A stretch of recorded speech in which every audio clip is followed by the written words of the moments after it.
done papers about.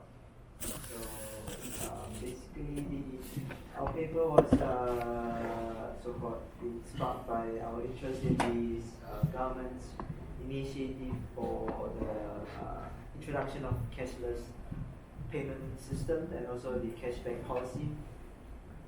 So as mentioned earlier by JZ, the adoption rate for Japan's cashless system is relatively low if you compare it to other developed countries.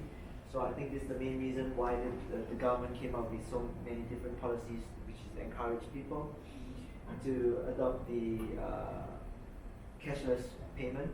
So our research aims, the main aim is to consolidate the cause and effect of the government's action and take a look at how this affects the people practically.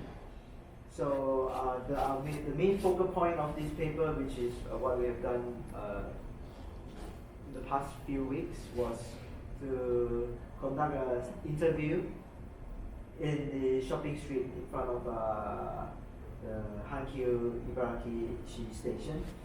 And through this interview, we hope to gather results that we can use to break down all these complex factors that affects how they use it and why, if they use or they don't use.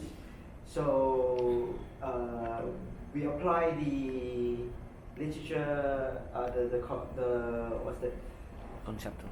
Yes, the concept framework from the literature that we found, and we change it a bit to suit what we need, and we apply it onto the result that we got in the analysis by Esther. We broke it down into a lot of different, I think, codes. So that help us to look at it properly, to find out actually what is the defining factor. And okay, so as mentioned by Laila and Esther, our results is categorized in two general categories, which is seller and customers. So I think the main takeaway from here is that for the retailers, security is the main issue, the main concern that they have. They find that because, and probably because of previous issues like the 7Pay incident, so they were very wary of whether can they really get their money back or will anything happen to their money. So that's their main concern. And for the consumers, because most of the people we interviewed are of the older generations, so such a different type of payment method, it's actually very difficult for them to understand.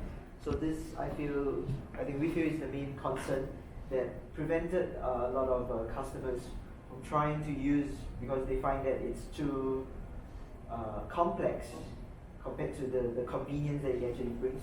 So they rather just use cash.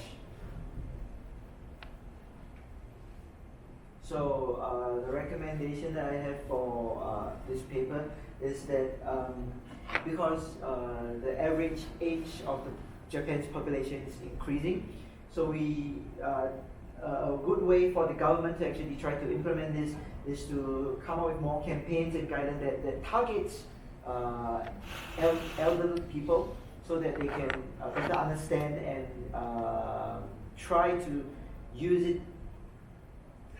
I also find that a two-pronged approach is more suitable, because right now the government is just leaving the seller side to private companies.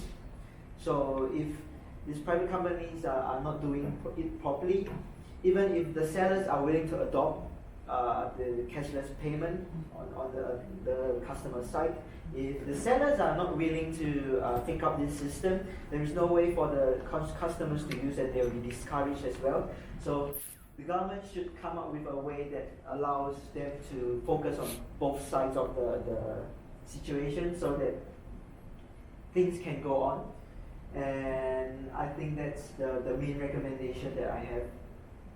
And lastly, the limitation, both of what we face and of this paper. I think the limitation that we face is that none of us here can speak very good Japanese. So that